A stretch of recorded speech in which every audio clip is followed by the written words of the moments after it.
read an article in the paper in L.A.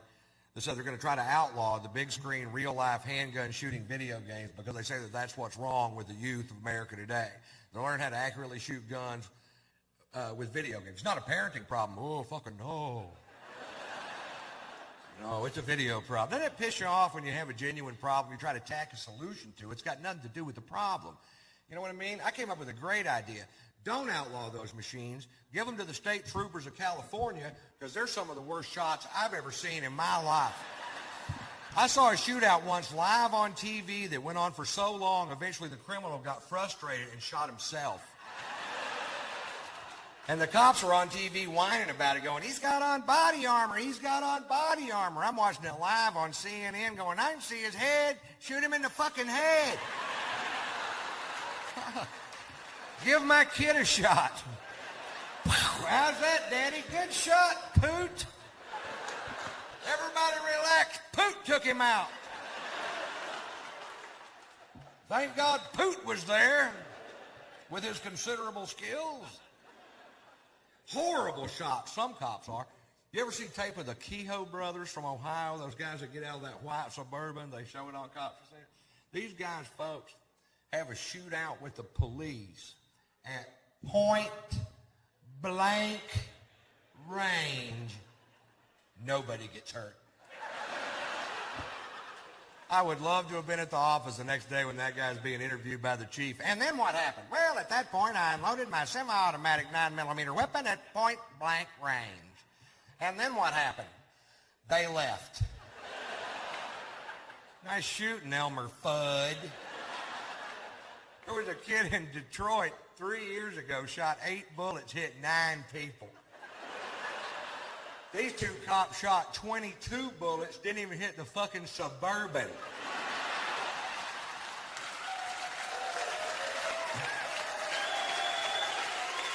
Give those guys a roll of quarters, drop them off at the mall. That's all I'm saying. You know what I mean? It's just not like Texas, you know. I'll tell you the biggest difference between Texas and California. In Texas, we have the death penalty, and we use it.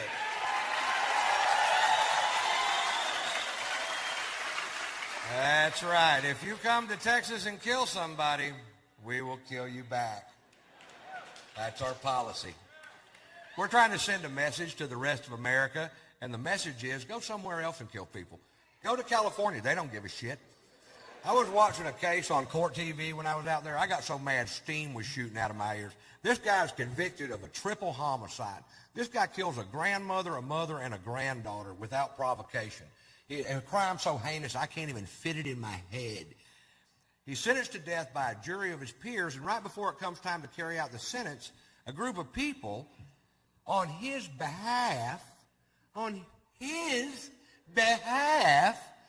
stand up and they go, we can't kill him. He's too crazy to know we're killing him. And what the hell are we arguing about? If you don't know the difference and it makes me feel better.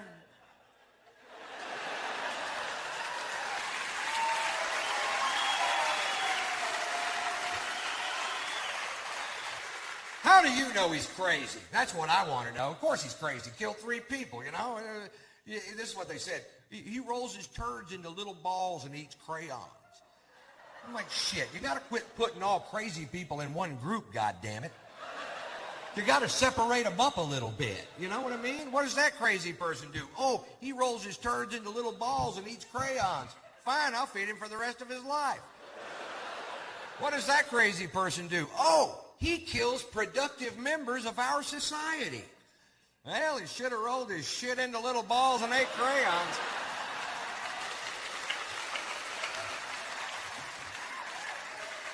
Because the penalty is much less severe.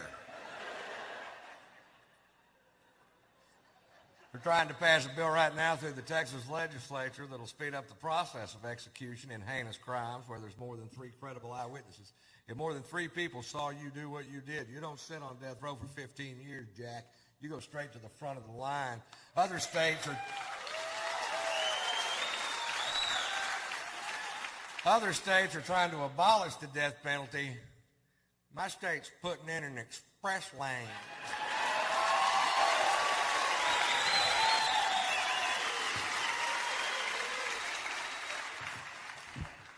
I did that bit out in California, and this guy comes up to me after the show, and you could tell he was nervous to talk to me, and he goes, you know what? That may be true about Texas and the death penalty, but you know what? You know what? What? He waited for me to say what. That's kind of cute. He goes, there's an old law in Texas that states that in Texas you cannot shoot somebody in the back no matter what they did to you or your family or your place of business. It's illegal for you to, in turn, shoot them in the back. I'm like, yeah, but you can start shooting them in the leg till they turn around.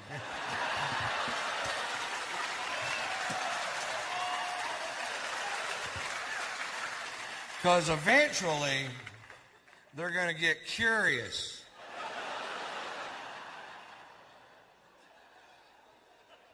Who's shooting me in the leg, I wonder quietly to myself. Oh, that guy. Never turn around. I was talking to a buddy of mine the other day. I have a friend he's a homophobe. That's the most useless thing you could possibly be, is afraid of gay people. I was talking to him the other day, and he goes, man, this world would be better if there wasn't so many queers. And I'm like, you know what? The next time you have a thought, let it go. I go, we're all gay. It's just to what extent are you gay? He goes, that's bullshit, man. I ain't gay at all. I'm like, yeah, you are, and I can prove it. He goes, fine, prove it. I'm like, all right, do you like porn? He goes, yeah, I love porn. You know that. I'm like, oh, do you only watch scenes with two women together? He goes, no, I watch a man and a woman making love. I'm like, oh, do you like the guy to have a small, half-flaccid penis? He goes, no, I like big, hard-throbbing cock.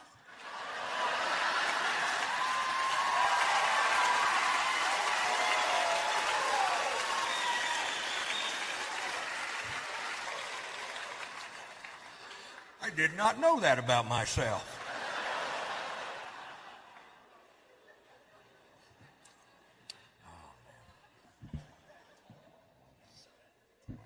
I promised Sears I would tell this story on stage every night until the lawsuit settled.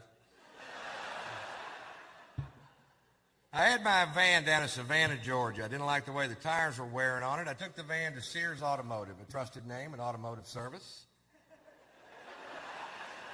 Takes them 3.5 hours to change 4 tires. Apparently they had to whittle one of them out of a piece of wheat. I pay them $980 of my hard-earned money. I take a right-hand turn out of the mall. The left rear wheel falls off. It falls off. It falls the fuck off.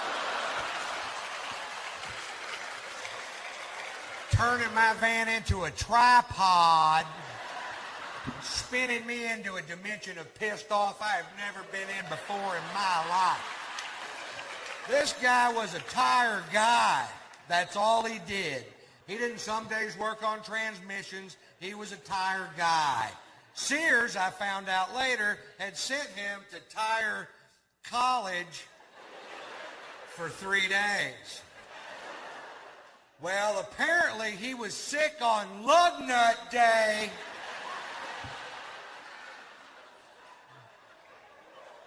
But they still let him work on my van. So I'm suing them, and I hope that next year they have to change the name of Sears Tower in Chicago to Ron White's big old goddamn building.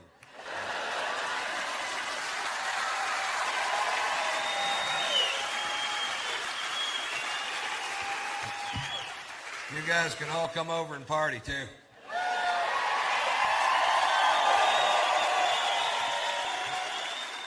I'm going to have a lot of room. Think we ought to clean up, Ron? Hell no. Move to another floor. We'll conga up there. Somebody grab my butt. Bring your coupons.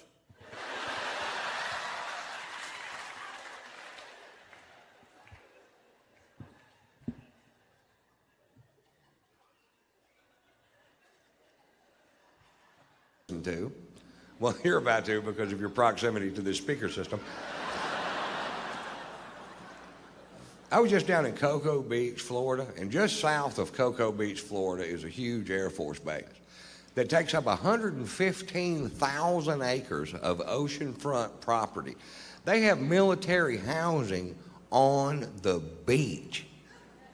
Major Nelson didn't have oceanfront property, and he was an astronaut with a motherfucking genie.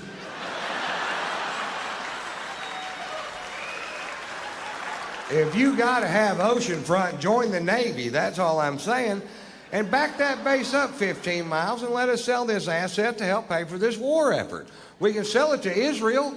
They've got a lot of cash. They need a place to stay. That shit ain't working out for them over there. And it's the only part of Florida they don't already own. And we take the money we make from selling the rest of Florida to Israel.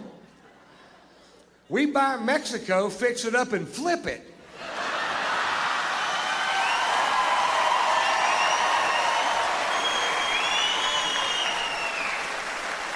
Now, we'll have to send down some painters and landscapers because they're all up here. And when they're gone, you're going to wonder where the fuck they went. You ain't going to want to do this shit yourself. Not if you're anything like me. We sell Mexico to a country that can put a ton of cash down, but you know they can't make the payments. Like Peru. Peru has billions and billions of US dollars, they do, in cash, in banks all over Peru. It's our cocaine money they tricked us out of. I mean, it's your cocaine money they tricked you out of. We get all that money back, billions of dollars, billions. And then we finance the balance of Mexico to Peru, right? We let them get behind on the payments. We repossess Mexico. Now we have Mexico free and clear. New paint, new shrubs.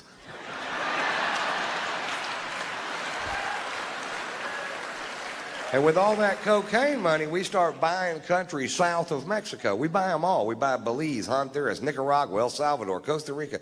And every time you buy one of those countries, that long-ass wall this country needs to build gets a little fucking shorter, doesn't it?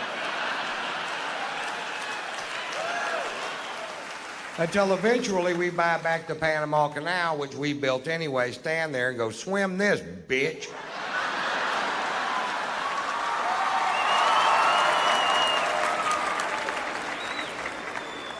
So I tour, that's what I do. I go from city to city to city to city. I've done it for 22 years. I've enjoyed every second of it. I love to do this job.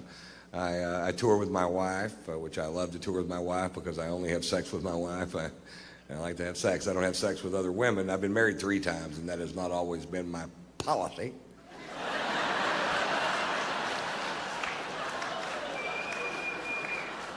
But I'm 51 years old, and I said if I got married again, I'd quit all the running around. And to tell you the truth, I find a lot of comfort in having one sex partner because she knows what I like, and I know what she won't do.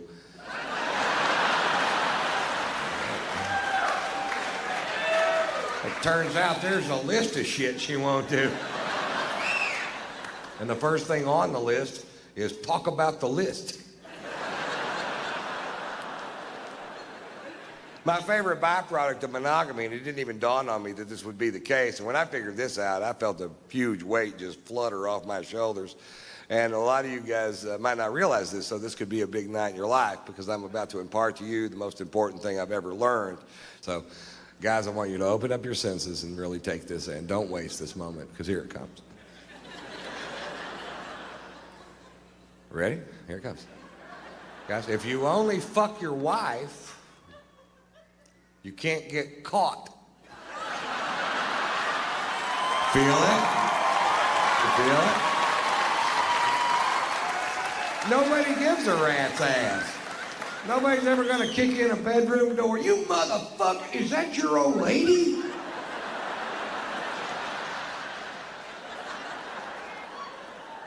I may be exaggerating that stroke just a little bit.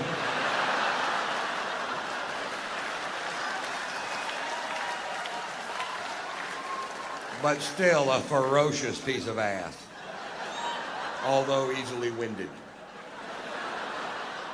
If you don't mind stopping and starting, I might be the best fuck on the planet.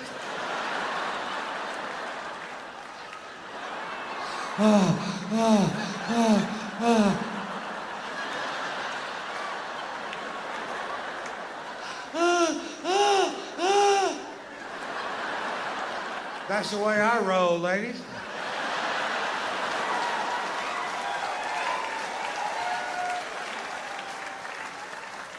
But my favorite place to have sex is on my tour bus, because if I don't quite have the wind to get her there, I can just holler at that driver, "Pump the brakes!"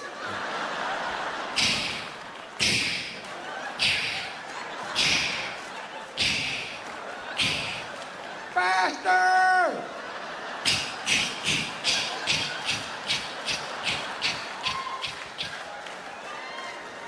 Thanks, Pat. Boy, that Pat can fuck, can he?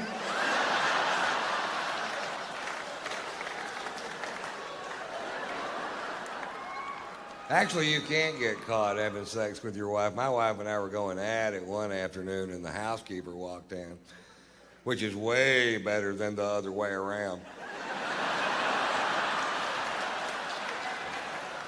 It happens the other way around. You end up saying things like, "I'll pack my shit as soon as it quits burning."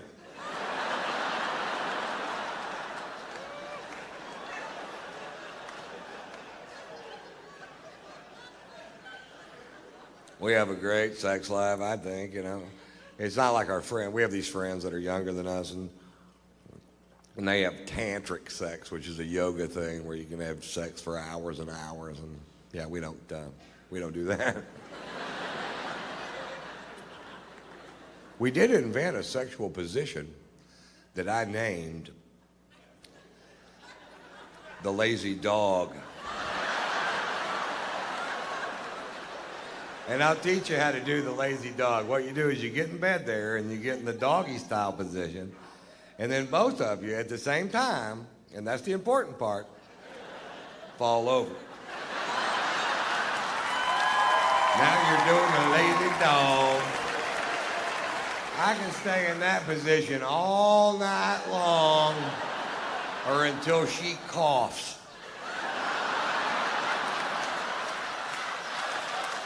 Once she coughs me out, I'm out for the night. There's no more lazy dog that night.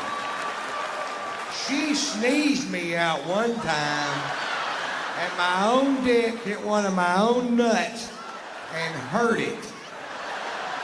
And now I have difficulty interpreting her sexual noises. She'll be, I don't know if she's about to come or sneeze, which makes me a nervous lover, which causes premature ejaculation.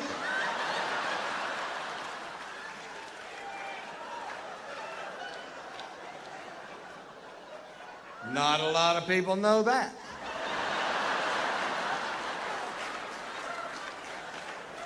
And not a lot of people know this. It was actually Richard Milhouse Nixon in his 1968 inaugural address who first said, "Shake for me, girl. I want to be your backdoor man." A lot of people think it was Led Zeppelin, but it wasn't. It was Richard Nixon. I'm like 80% sure.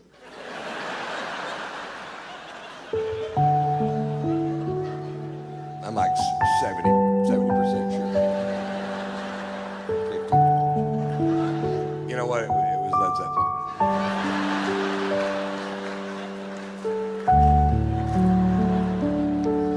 You know what somebody called me today? A metrosexual.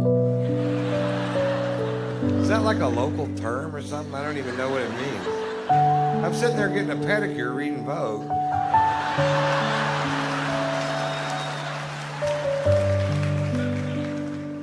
My wife got me a certificate to get a pedicure because she thinks my feet are nasty. And I went down there, and this poor old Asian woman is trying to reshape my big toe into like a regular sized toe. And she's got this carrot peeler kind of a tool that she's using to scrape away years of neglected dead skin off these dogs. And she has a genuinely disgusted look on her face. She looks at me and she goes, "Pedicure not only for you."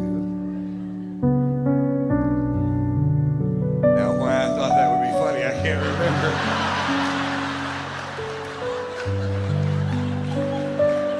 Maybe I did it wrong. Pedicure not only for you. Nope.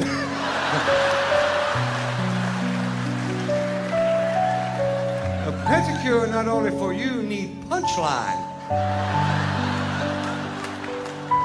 Make a mental note. Joke not finish.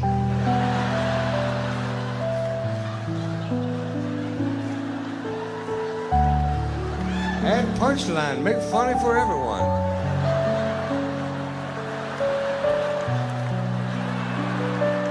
Mama's the one got me drinking Scotch. Mama loves to drink. She loves her Scotch, man. Mama loves all things Scotch. She likes Highland Scotch, Lowland Scotch, single malt Scotch, blended Scotch. She likes the fucking tape.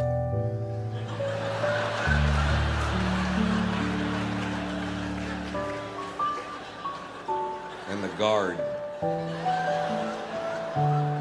And the hop.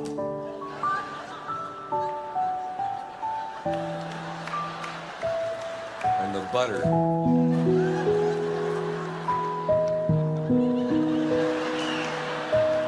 I'll make a mental note. Do tape last. It's only one funny.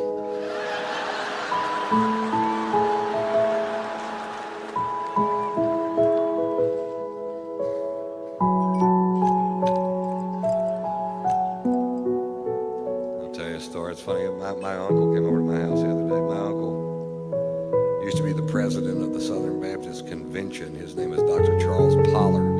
He has a triple doctorate. He has doctorates in theology, psychology, and philosophy. Although I think I still make more money than he does. He's a great man. And he came over and I was making myself a drink because I never pretend I don't drink. You might know that about me already. Son, you are never going to find the answers to your problems in the bottom of that bottle. I said, I know. That's why I'm going to buy another one. I knew that son of a bitch was a dud the minute I laid eyes on her. Look at that no-answer piece of shit. Take me to the liquor store. I've got some questions.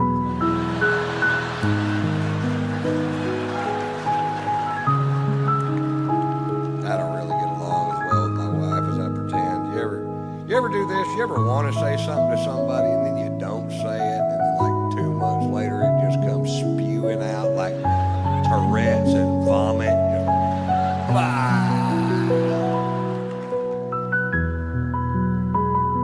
First time I met my wife's sister was at her mother's 75th birthday. They live up in Connecticut. We took the plane up, and they're very wealthy, and there's a big party of 150 people at this huge house, and we're at a round table, about 15 people down front.